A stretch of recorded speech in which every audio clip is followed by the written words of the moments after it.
crois que nos concurrents ils sont excités pour rien. Redescendez, Gvara sera présent. Bonne nouvelle également pour Gvara, les examens relèvent un coup léger et il sera apte face à l'Atalanta Bergame. Parfait. Pour avoir un trio en attaque, Barcola, Ramos, Gvara. Aujourd'hui, Luis Scofield a mené ses troupes à l'entraînement avec un nouveau survêt, les gars. Je sais pas ce que vous en pensez, il est incroyable. Je l'ai même pas vu sur le site, on peut même pas l'acheter. C'est que les joueurs qui peuvent le porter, il est incroyable. Bonne nouvelle, bon c'est pas Dembouz, hein, c'est Beraldo, c'est pas une fracture, c'est une entorse, tout va bien. Luis Campos, il a fait une interview pour RMC Sport. Si vous avez pas compris c'est comment le nouveau PSG, cassez pas la tête. Si vous avez pas compris pourquoi on n'a pas beaucoup recruté, pourquoi Donnarumma est parti, pourquoi les Massalaya ne sont pas pareils qu'avant, regardez l'interview, vous allez tout comprendre. Ça sera d'ailleurs son dernier poste en tant que directeur sportif au PSG. Après ça, fin de carrière. Ensuite, le savant fou Luis Enrique, il a bien aimé être en tribune. Pour lui, il aime bien prendre de la hauteur pour voir ses troupes. Il a dit c'est magnifique et différent, je peux tout contrôler et c'est une option intéressante que je vais utiliser à l'avenir. Si vous voyez Luis Enrique en première période monter dans les tribunes et redescendre en deuxième, vous posez pas de questions. C'est Luis, c'est un savant fou. Ensuite, j'aimerais dire pour finir cette vidéo que ne l'enterrez pas trop. Ne le sous-cotez pas trop. Warren Zaïre-Emery, il est en train de revenir à son meilleur niveau. Et on l'a vu hier et ça me fait plaisir parce qu'on sait ce qu'il vaut.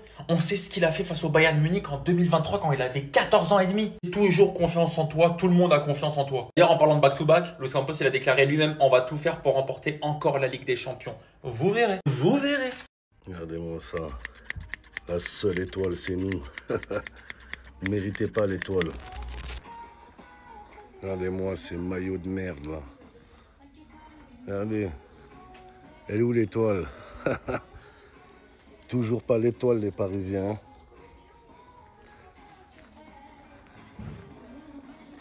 Oh, il est là, regardez-moi ce maillot de merde. Regardez-moi ça. Regardez leur étoile. On dirait Patrick de Bob l'éponge, voilà. Nul, nul, nul. C'est pas une étoile, c'est une étoile de mer, ça. Ici, c'est Patrick. Horrible. Ça n'a rien à faire. En fait, j'ai enlevé l'étiquette et quand j'ai enlevé l'étiquette, ça a arraché un peu. Allez, vous savez quoi? Vous allez payer le maillot. Comment ça, je vais payer le maillot? Vous avez...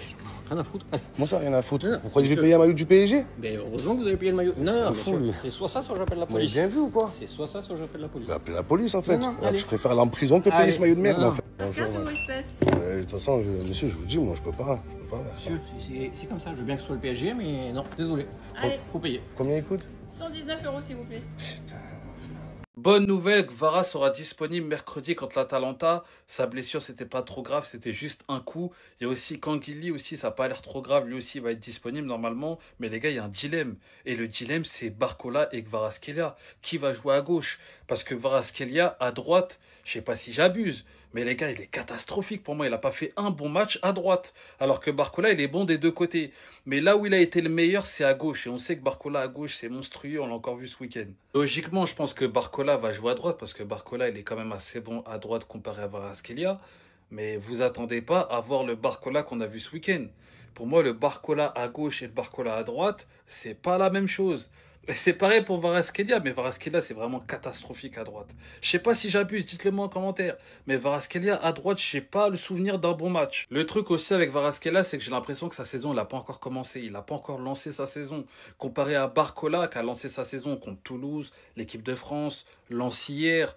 Lui, ça y est, il est dans le mood, il est lancé. Donc peut-être que Luis Enrique va le préférer à gauche et mettre Kvaratskhelia dans l'axe ou à droite. Je vous jure, ce coach, il est fou et il est en train de révolutionner le foot à sa manière.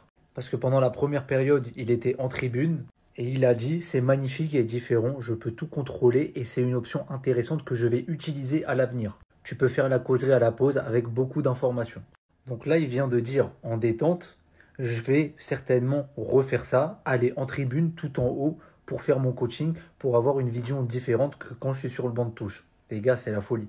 Et c'est ça qui est incroyable avec Luis Enrique, c'est qu'il réfléchit toujours au fait d'être imprévisible. Il ne va pas se reposer sur ses acquis. C'est vrai que la saison dernière, le PSG a été incroyable.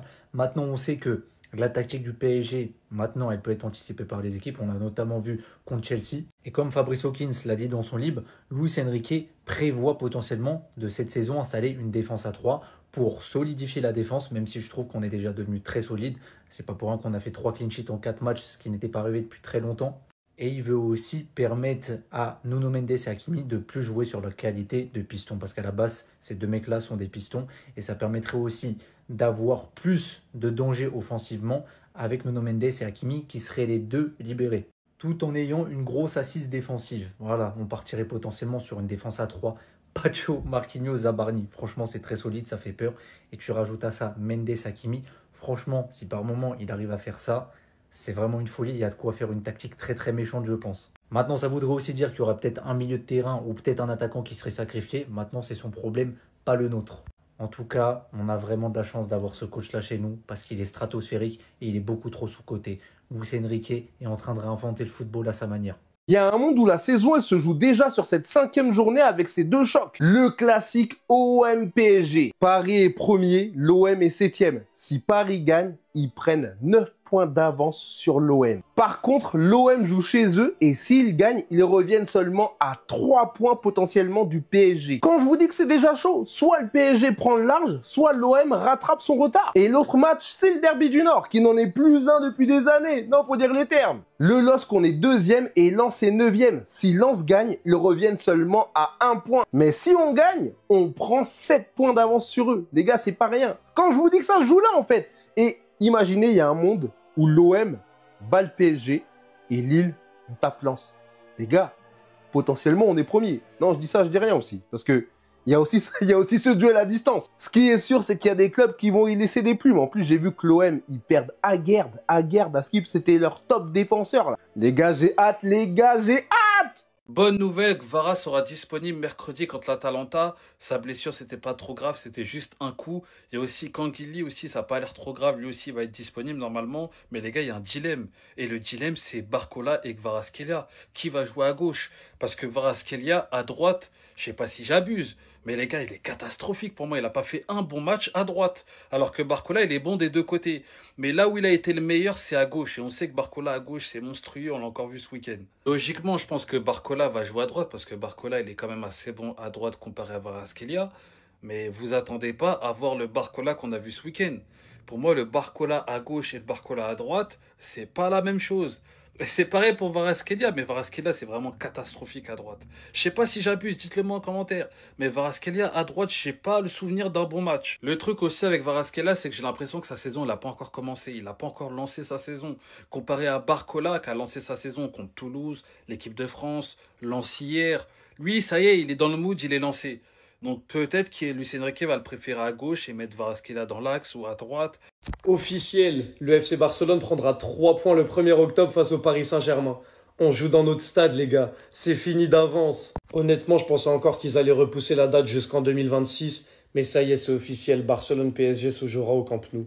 Le FC Barcelone retrouvera son stade en championnat quelques jours avant face à la Sociedad.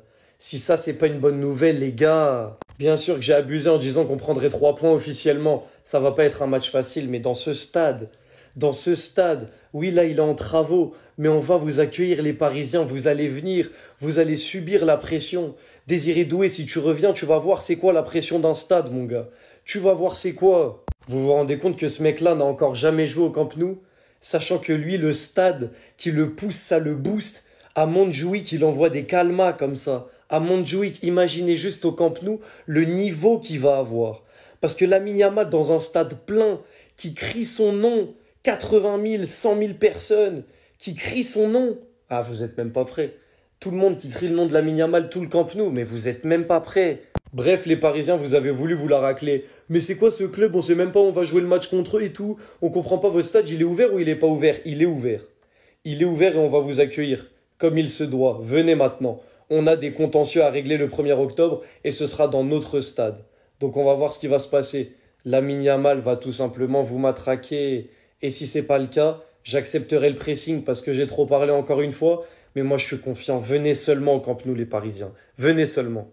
Dès qu'il quitte le PSG, pour moi, ça m'évoque beaucoup de choses, les frères. Mon premier match en Champions League contre le Barça, c'était il y a déjà 8 ans, les gars. Le temps, il est passé de zinzin, les frères. Ça nous rajeunit absolument pas, ça, les gars. Vu l'émotion que ça procure, je me dis que bientôt, c'est Marquinhos, les gars. En termes d'émotion, il va falloir être prêt, déjà, je vous annonce, les frères. Clairement, une page qui se tourne pour le PSG, les gars. On a tous vu son discours, les larmes aux yeux, la voix qui part un peu dans les aigus. Parce que Kimpembe, il aura défendu une seule couleur à travers l'Europe, les gars, celle du Paris Saint-Germain. Il a absolument connu toutes les époques. C'était lui le relais, c'était lui qui avait les clés du Paris Saint-Germain. C'était un soutien pour les titis parisiens, c'était vraiment la référence du PSG. Dans l'effectif actuel, à part Marquinhos, je vois vraiment pas qui a le tampon PSG autant que Kimpembe. C'est là où justement de nouvelles histoires vont s'écrire, les gars. Peut-être que ce sera Vitinha, peut-être que ce sera Hakimi. Kimpembe, en tout cas, force et honneur, merci pour tout. Les nouvelles sont rassurantes pour Kvicha Kvaratskhelia, tout comme Lucas Beraldo. Les examens n'ont révélé qu'un léger coup et il sera bien disponible à temps pour affronter l'Atalanta.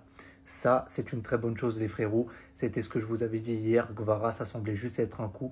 Donc, c'est une très bonne chose. C'est la même chose pour Lucas Beraldo, qui, lui, sera quand même absent face à l'Atalanta, mais il va très vite récupérer.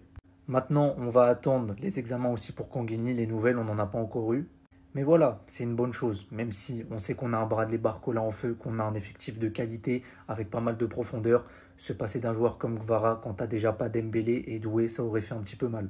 Donc là, c'est une très bonne chose. On aura Kvara, on aura Barcola, on aura Gonzalo Ramos pour notre attaque à 3, je pense. Maintenant, est-ce que Kvara va jouer à droite? Est-ce qu'il va jouer à gauche? Est-ce que ça sera Barcola à droite, Barcola à gauche? Faudra voir, mais en tout cas, voilà, c'est une très bonne chose qu'on ait Kvara disponible face à l'Atalanta. Ça va nous permettre de bien commencer, c'est important de bien commencer la Ligue des Champions. Au Parc des Princes, il faudra absolument gagner et on ne pouvait pas se passer d'un élément comme Kvara.